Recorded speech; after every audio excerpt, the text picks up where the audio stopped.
I did not expect to be a reformer in psychiatry. I did not expect, in particular, to be the first physician to ever come out publicly opposed to lobotomy and psychosurgery and to take a public stand about it. I realized that psychiatry was going in a very bad direction. I went into private practice and I expected to write novels, maybe books about psychology, and to help people being a therapist. I was just sitting there reading newspapers and I opened up a psychiatric newspaper, and in it I found an announcement of the Second International Conference of Psychosurgeons. The first one had occurred decades earlier at the height of psychosurgery. I couldn't believe it. They were meeting in Copenhagen, and they were giving an honorary degree of some sort of honorific prize to Walter Freeman, who had lobotomized 5,000 Americans during the Great Wave in the North America that really took the brains of about 50,000 people. Never opposed by anybody significantly in the medical field. I sent out requests to every single conference attendee that I could find. I finally got the agenda of the conference, and I asked them all who else did they know who was doing psychosurgery. I told them I was a young researcher at the Washington School of Psychiatry, where I have my office. What came in freaked me out. I could not believe the stuff these people were sending to me. What I found that most upset me was that at the University of Mississippi in Jackson, a surgeon named O.J. Andy was operating on little children as young as age 3, 4, and 5 for hyperactivity, aggressivity, difficult behavior, without even pretending to have psychiatric diagnoses or serious disorders. These were institutionalized children. O.J. Andy was inserting multiple electrodes into various portions of these children's brains. He was stimulating them, and then he was burning holes in their heads with the electrodes by heating them up. And he was then studying the children who walked around on the ward with wires dangling out of their heads. I called the chairman at the Department of Psychiatry at the University of Mississippi, and he said to me, O.J. Andy? I know O.J. He's down the hall from me. His office is. I said, did you know he was putting electrodes into the brains of little children? He said, oh God, no, I did not know that. It was the only genuine expression of horror I ever got, I believe, from anybody in establishment medicine or psychiatry. They set up a committee at the University of Mississippi to require a scientific protocol for O.J. Andy, and he was the first project I stopped. He never submitted anything there. After founding the Center to Study Psychiatry and raising awareness about psychosurgery in Congress, renowned author and psychiatrist Dr. Peter Breggin started the project to examine psychiatric technology, bringing national and then international attention to the blatant lack of scientific, political, or ethical critique of the disturbing trend of psychosurgery and electrical brain stimulation. Mental illness is a myth, a fraud, a bad metaphor, an excuse, a rationalization. It's a religious viewpoint held by psychiatrists which says that human troubles are somehow medical in origin and medical in their solution. Now, just how poverty, unemployment, unhappiness, fights between husbands and wives, beatings of children, anxiety, alienation, just how all these problems relate to medicine and relate to illness is never stated. I might not have ever even had any kind of a movement get started, but became an international movement because I couldn't get any science writers interested. I couldn't get anybody to cover it. In fact, I called the Journal of Nervous and Mental Disease and asked him if I could do an article on psychosurgery, and he said, what are you talking about? Jose Delgado's a dear friend of mine. In September 1967, following another long, hot summer of urban race riots in major cities across the U.S., Doctors Mark, Irvin, and Sweet wrote a controversial and timely letter to the Journal of the American Medical Association, suggesting that riot leaders could be suffering from brain dysfunction. This would prove to be a turning point. In 1967, rebellions erupted in the Detroit black community. In a letter to the Journal of the American Medical Association, 3 neurosurgeons, Drs. Sweet, Irvin, and Mark, put forth a theory as to the cause of the violence in Detroit. They said in part, I quote, "There is evidence from several sources recently collected by the Neuro Research Foundation that brain dysfunction related to local lesions plays a significant role in the violent and assaultive behavior of thoroughly studied patients. Their idea was subtle but clear. The reason individuals were violent during rebellions was due to a brain dysfunction which they felt surgery could correct." Then I found, of course, the JAMA article where they talked about it at length, explaining how ghetto rioters must have abnormal brains because not everybody was rioting. So clearly, people who weren't rioting had normal brains, and the few who were leaders. We're talking now about men you could name, like Rap Brown and others. We're talking about some men who were outraged at the conditions of life in which the children were growing up in these ghettos. And these men were, from the perspective of many in the black community, the only hope. They were heroes. Of those heroes, Dr. Sweet was quoted as saying, "We're talking about senseless behavior. The proponents of urban disorders seem to be the people who are most likely to suffer from organic brain diseases." And the idea that a leader must be the crazy one because you don't agree with them ideologically or because you're afraid of them doesn't make any medical sense. But boy, did it make political sense. Wow.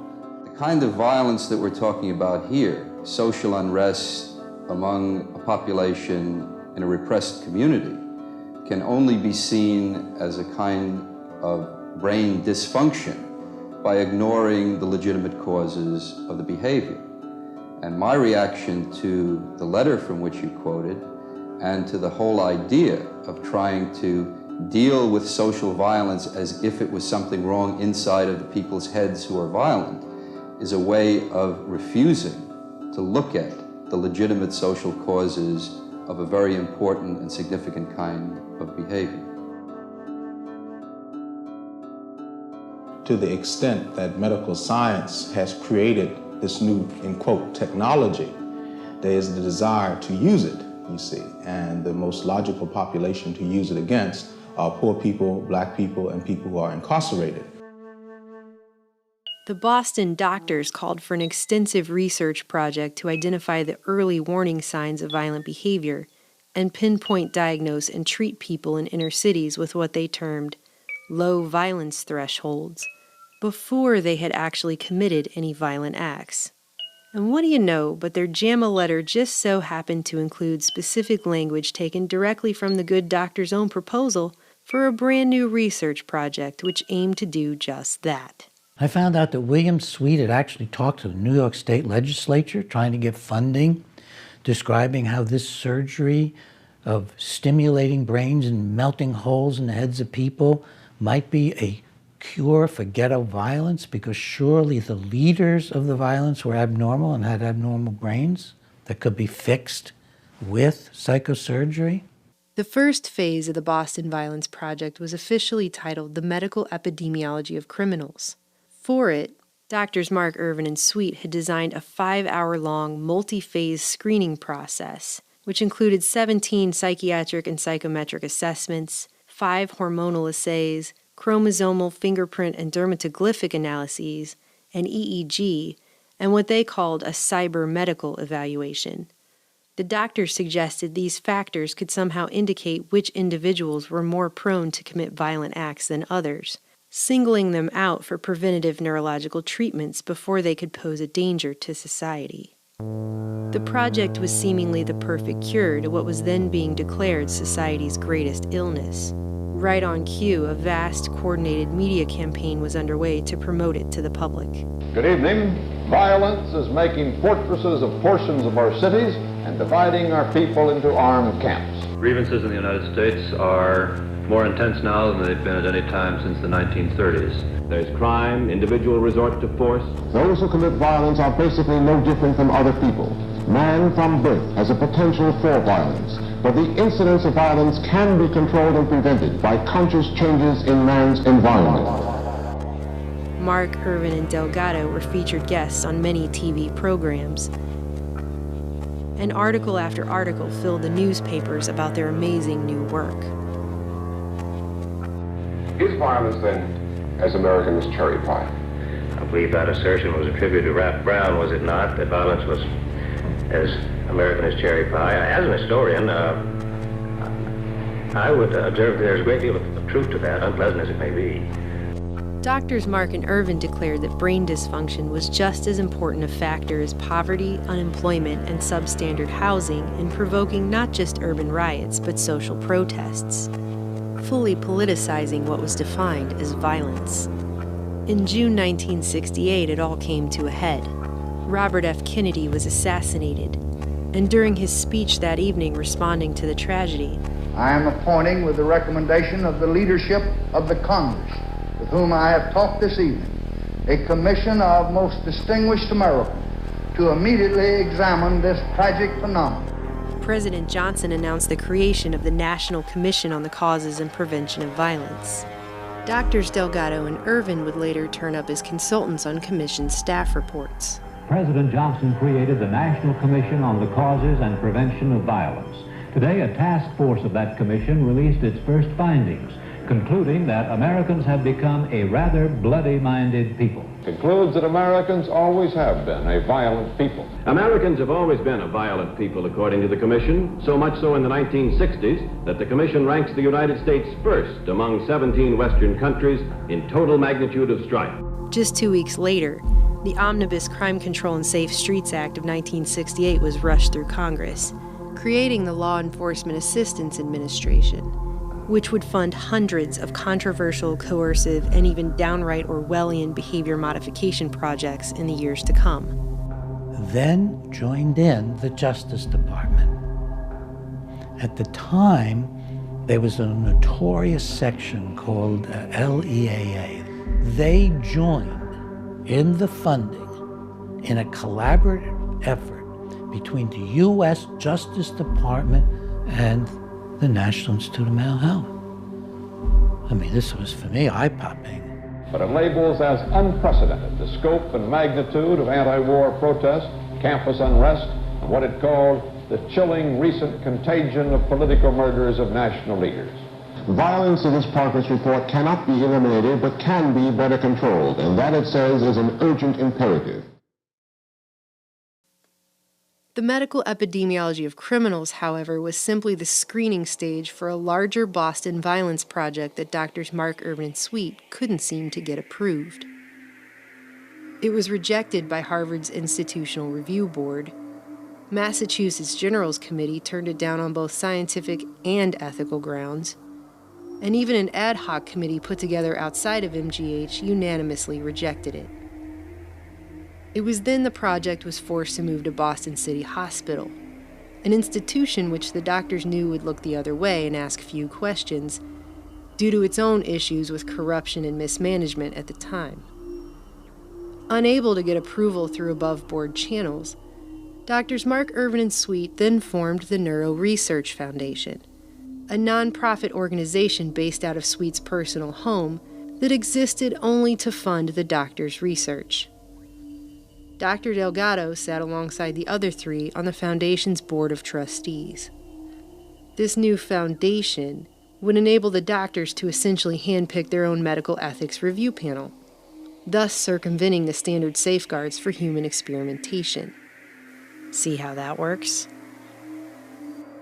With no one else to stand in their way, and a positive report on behalf of the Neuro Research Foundation, the Department of Health, Education, and Welfare would finally approve the Boston project, and NIMH and the LEAA would fund it. 2 days after that crime bill was passed that would fund their work, Life magazine featured the psychobiology of violence on its cover, another story lauding the work of Drs. Mark Irvin, Sweet, and Delgado. In it, the public was brought face to face with contrasting photos of monkeys with surgically implanted wires sticking out of their heads having their rage dialed up in Delgado's lab, and 20-year-old Julia S., a young woman prone to emotional outbursts decked out in head bandages, frantically slamming herself into a wall under the influence of brain stimulation, just like those monkeys, illustrating that man and animals were little more than biological machines to be controlled and tamed with technology. In fact, in one of Delgado's publications, he didn't mince words when he referred to his experimental animals as mechanical toys under his command. The demure Julia was now the poster child of the hidden rage that could be lurking in any human being, but also of violent tendencies successfully located and cured by remote brain stimulation and psychosurgery. In reality, Mark and Irvin's treatment left Julia permanently brain damaged. At the same time, the New York Times was advertising her as a great success story, with claims that she had 0 uncontrollable rage fits since her second brain operation, was back at home and even singing in a church choir. Dr. Mark was forced to admit to a Boston reporter that Julia was actually in an institution, where she would likely remain for the rest of her life. Despite this glaring inconsistency, one after the other, Dr. Jose Delgado and Drs. Mark and Irvin published books to garner wider public and financial support for their work. Delgado's 1969 book, Physical Control of the Mind, Toward a Psycho-Civilized Society, spells out in graphic, controversial detail exactly what the aim of such technology ultimately is: behavior modification and control at a society-wide level.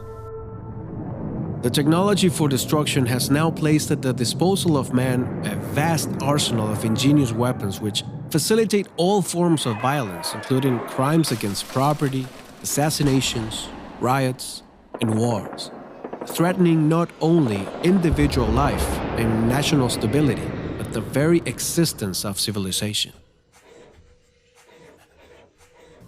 The New York Times promoted Delgado's book with the headline, "What kind of humans would we like to construct?" Is it feasible to induce a robot-like performance in animals and man by pushing the buttons of a cerebral radio stimulator? Could drives, desires, and thoughts be placed under the artificial command of electronics?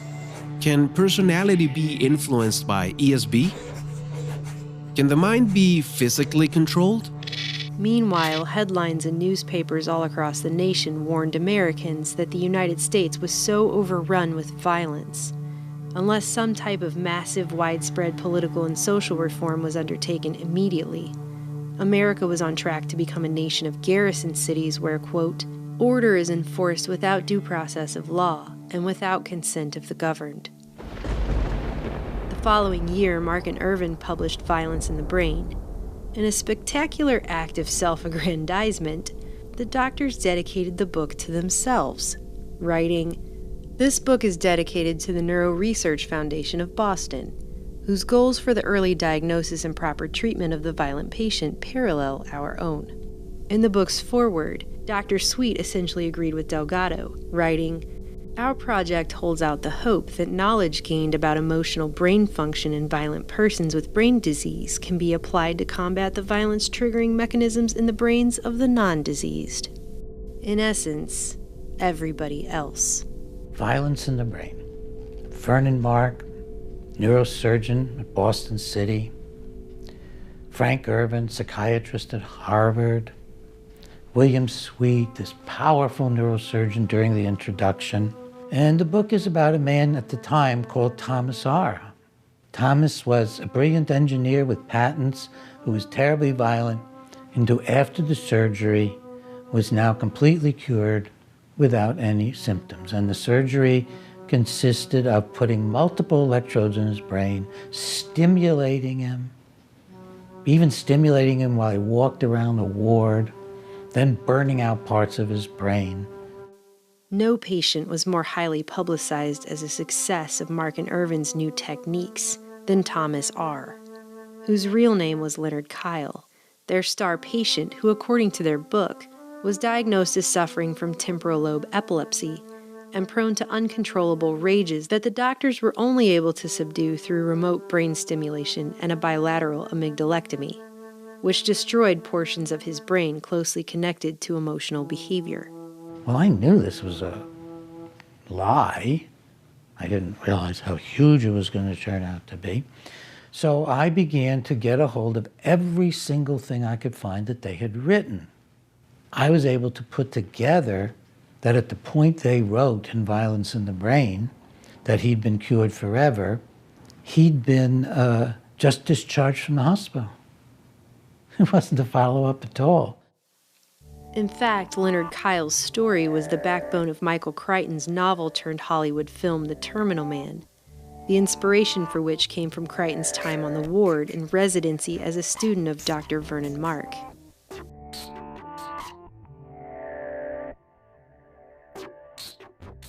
By most accounts, Leonard was described as a mid-30s married father of 6 and a successful self-taught engineer who worked with top defense contractors, including Douglas Aircraft, Polaroid, where he earned several patents under his founder Edwin Land, who at the time was working with the CIA on the top-secret U-2 spy plane program, Honeywell, and eventually EG&G, one of the most powerful Cold War Black Ops defense contractors in America that no one had heard of, which had spun off from MIT and made important contributions to the development of the nuclear bomb, aerial reconnaissance, and radar.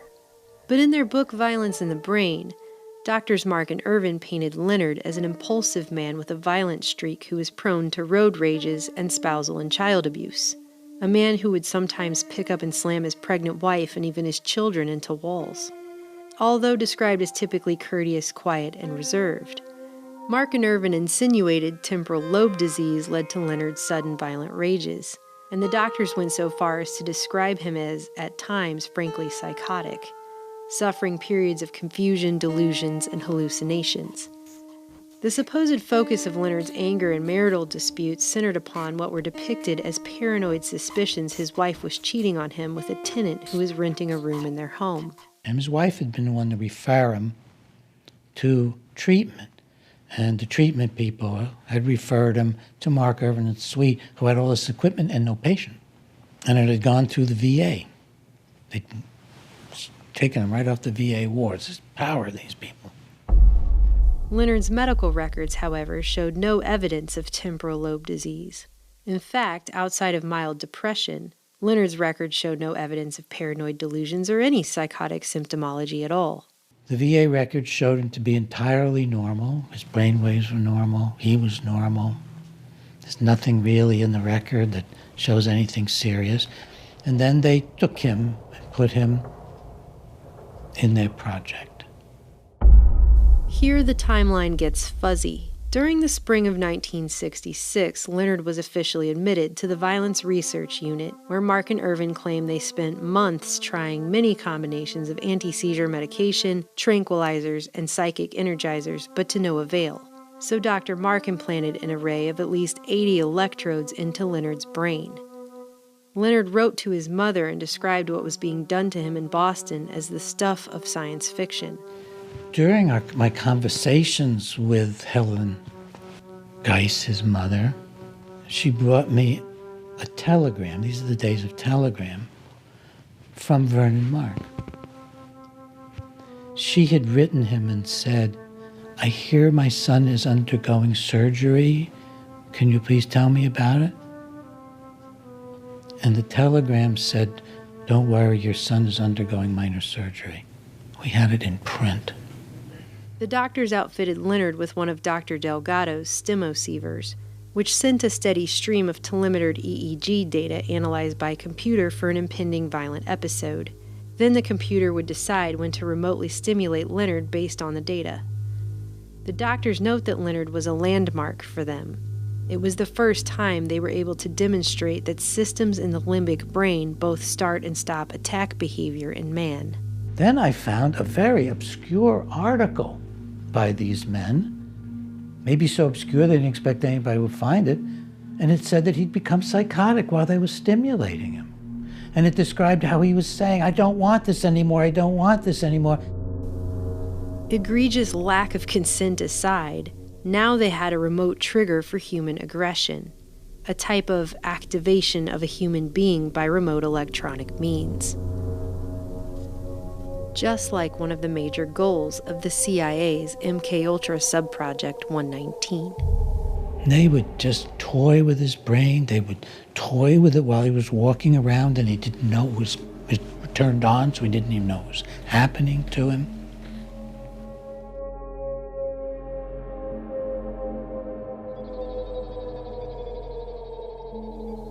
For months, Mark and Irvin remotely stimulated Leonard's brain by computer, meticulously figuring out what each electrode could do. Some made him feel like he was losing control. Others like he was floating on a cloud. It was during this stimulation-induced relaxation that the doctors suggested making destructive lesions in the medial portion of both of Leonard's amygdalas. While under the influence of stimulation, Leonard agreed to the surgery. Even Mark and Irvin admit in their book that after the stimulation wore off, the idea of anyone's making a destructive lesion in his brain enraged him, and it took many weeks of patient explanation before Leonard finally accepted the idea of bilateral lesions.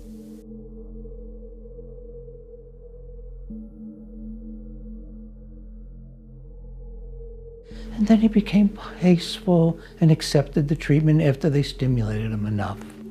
This is key, folks. Passivity, docility, obedience is key to this entire process. Leonard's wife was also brought in and supposedly threatened to leave him if he didn't consent to the treatment. Leonard believed that his wife was having an affair. Leonard's wife denied it and sent him to her psychiatrist. Leonard had been in conflict with his wife, but he'd done nothing more serious than one sort of violent event. Not a nice thing. He threw a can at his wife of food and didn't hit her. That was the only fact I could find in the records that remotely resembled violence, and it was reported by his wife. Despite eventually going through with it, Leonard's wife not only filed for divorce while Leonard was still in the hospital, she eventually remarried to the very tenant Leonard had been worried was having an affair with his wife all along. After a series of lesions were burned into his brain via passing high-frequency microwave currents through his electrodes, Leonard was finally discharged in August 1967 after more than a year in the hospital, a year that would change the course of his life forever.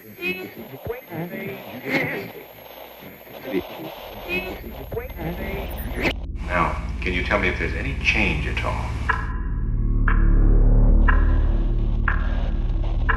Now, can you tell me if there's any change at all?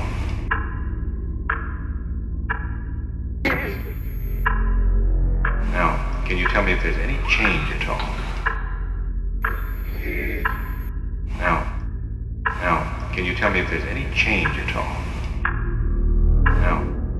Now, can you tell me if there's any change at all? Now,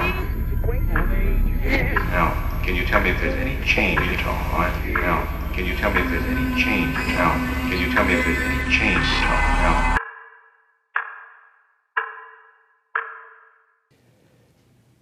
One of the big breakthroughs was when I was on the air talking about Thomas R., whom I also saw at one point had also been called Leonard K. Apparently somebody heard me on the radio and called Leonard's mother. And I got a letter from Leonard's mother, and it said, "Now I understand. I knew they turned my son into a vegetable," she used that word, "but now I see what it was, what they were doing to him. He's been horribly destroyed since he came back from Boston. He's had multiple hospitalizations, chronic patient at the VA. It wasn't until after his treatment in Boston that Leonard committed his first official act of public violence. After moving across the country to live with his mother in Long Beach, Leonard was arrested a few months later for a fight in a nearby town and wound up undergoing the first psychiatric hospitalization of his life at a California VA.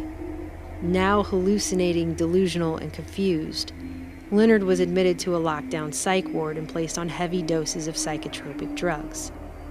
Less than a year after being released from Mark and Irvin's violence project, the VA declared Leonard 100% disabled.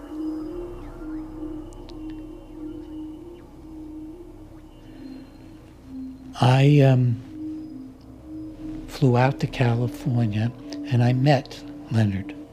This man who was written up, Violence in the Brain is a Cure Without Side Effects, cured of his violence, who was the star of the story by Crichton called Terminal Man as sort of the miracles of psychosurgery, except it went awry electronically.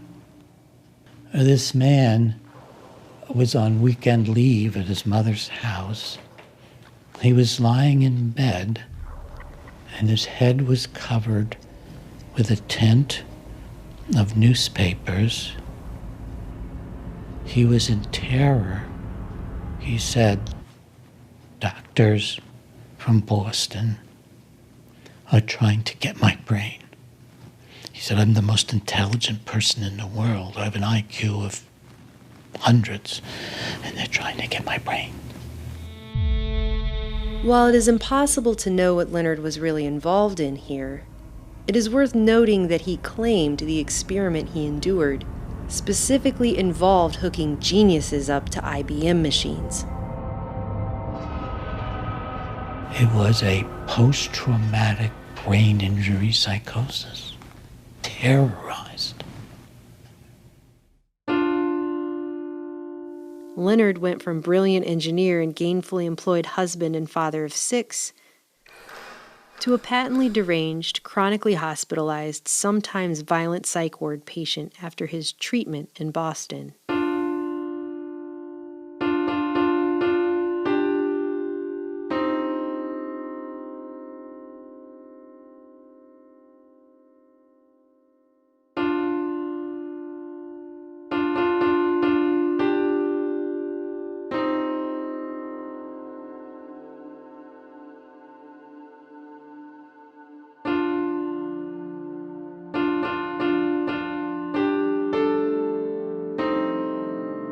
He never worked again and spent the rest of his life heavily medicated in VA hospitals in both California and Boston.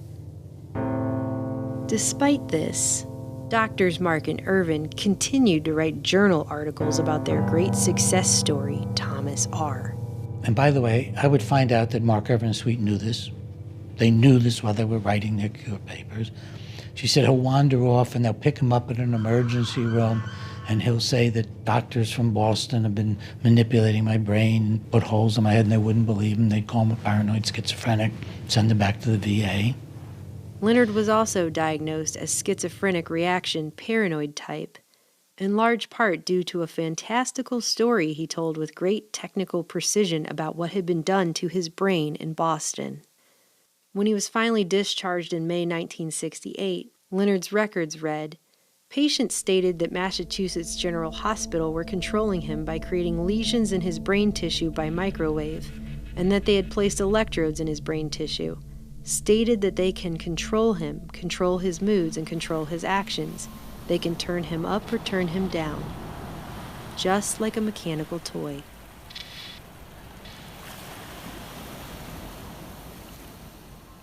I said, I want to get his records. But I'm afraid if we ask for them, they'll purge them. I went back to Boston with a letter that I was to obtain a complete copy of Leonard Kyle's records. And I called Boston City Hospital. And they said, we have no such record. It's in Dr. Mark's private office. Isn't that interesting? I called Dr. Mark's office. And I said, I'm at a telephone booth with a reporter. I gave him the name. And if you don't deliver me a copy of those records in 24 hours, we're going to publish it. But you haven't done it. And I'd had awfully good coverage in Boston, and I got the records. In those records, I found things like Leonard wants to leave the ward. Progress note by Frank Irvin, take his pants away. I was looking in on the life of a man who'd been as violently abused as any horrendous sexual, emotional, physical abuse. He might as well have been in a brainwashing camp in North Vietnam or North Korea, being tortured. One of the first things that fell out of the records was a handwritten note by him that doctors from the MGH were killing him or taking his brain or something to that effect. It was right in there. In the progress notes, I saw writing on the walls, murder. That's all, just writing on the walls, murder.